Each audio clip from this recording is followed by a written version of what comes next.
Imagine this, a poor family living in a ghetto.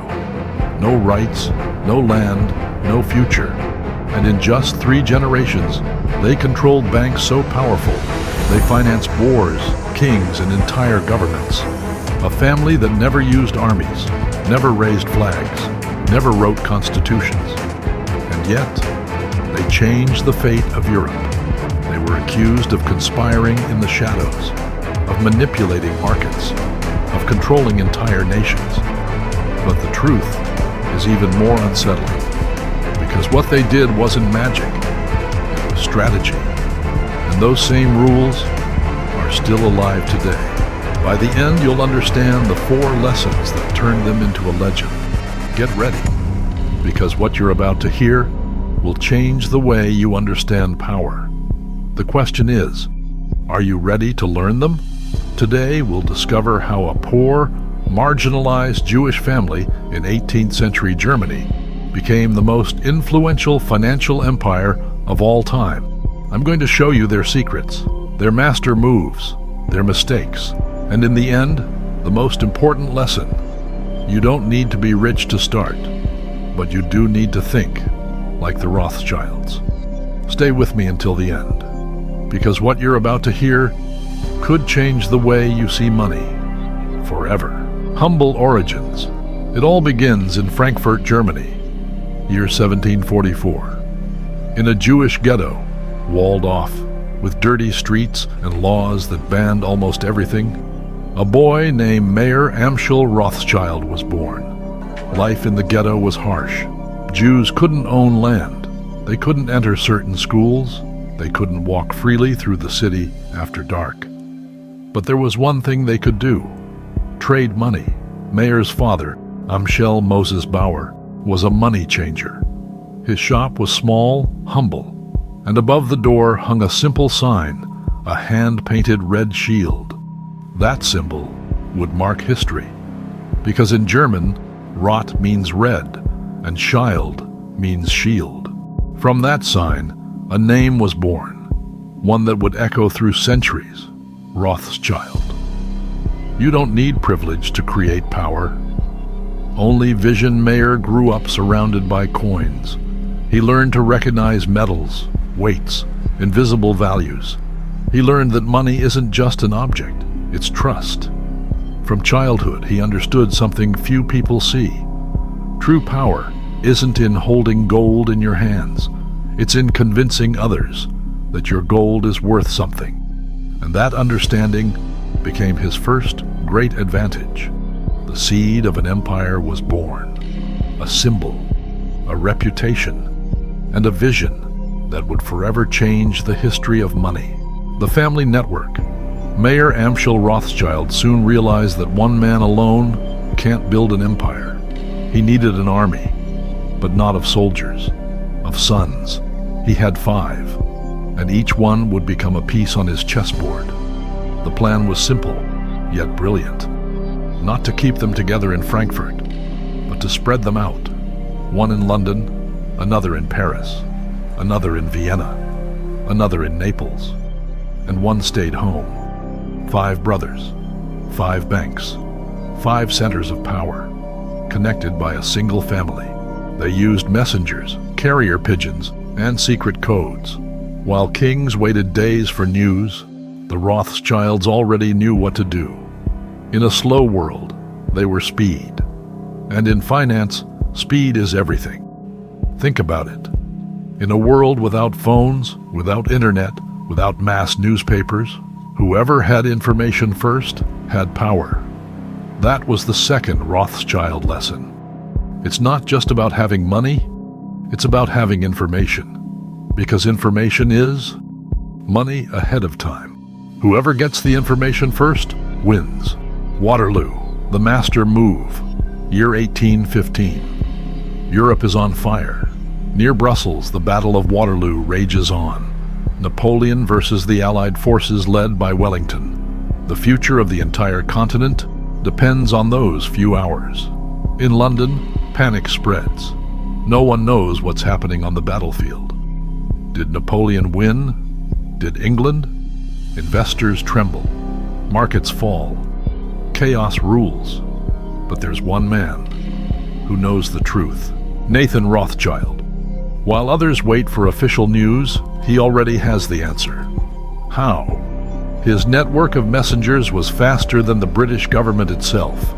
While London still doubted, Nathan already knew Napoleon had lost, and here comes his masterstroke. Nathan rushes to the stock exchange and starts selling.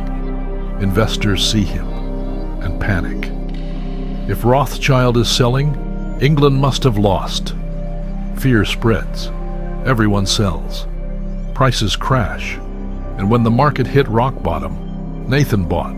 He bought everything: stocks, bonds, investments at ruin prices. Hours later, the official news arrived. Napoleon was defeated. The markets exploded upward. The Rothschilds made a colossal fortune. That move turned him into a legend. And here lies the third Rothschild lesson. When everyone is afraid, that's your opportunity. Or as Nathan himself said, buy when there are cannons, sell when you hear trumpets. Rules and family control. An empire can grow with vision, but it only survives with rules. Mayor Amschel Rothschild knew it. That's why he left behind a will, as radical as it was effective. The patriarch mayor imposed strict rules. 1. Only men could inherit. 2. Marriages had to be between cousins. 30 out of 36 unions stayed within the family. The goal? To ensure the money never left the name. And he succeeded. Their symbol wasn't just a shield. It was a shield against time. Because they understood another essential truth. It's not enough to create, you must protect. And that's why, for more than a century, the Rothschild name didn't just represent money. It represented unity, a closed family, unbreakable, untouchable. Money changes hands. Power is protected. Financed wars. While nations fought, the Rothschilds financed. In London, Nathan Rothschild funded the British Army. Without his money, the troops would never have lasted. In Paris, James lent to kings and the aristocracy. In Vienna, Salomon sustained the Habsburg Empire. In Naples, Karl financed southern Italian monarchs. And in Frankfurt, Amschel was the axis that connected them all. One family, financing entire governments. England versus Napoleon. Brazil's independence. The Vatican's survival. They didn't sell weapons. They sold financial gunpowder, loans, and whoever controls the gunpowder controls the war. While others fought for land, they secured interests. In the 19th century, all of Europe learned a brutal truth. Empires rose and fell, but the Rothschilds remained. While others made war, they made business. Silence and mystery. They never sought fame, they sought control. In 1972, images leaked from one of their private parties. Masks, red lights, invitations written backwards. Ritual, exaggeration, message, we may never know. While other families chased titles, crowns, or thrones, they pursued silence. The world saw emperors and kings, but behind them stood invisible bankers. Their motto was simple: conquered, integrity, industry. But behind that facade, there was a deeper principle. True power is never shown. It hides. They used to say, the power you show is power you've lost. And here lies another Rothschild lesson. When your name is everywhere, you become vulnerable. When your power is visible, you become a target. So they chose the opposite, to influence from the shadows. And that silence is what made them eternal.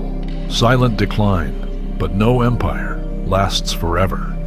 The 20th century brought wars, revolutions, and crises, and even the Rothschilds had to pay the price. The Nazis confiscated their art. Governments nationalized their banks.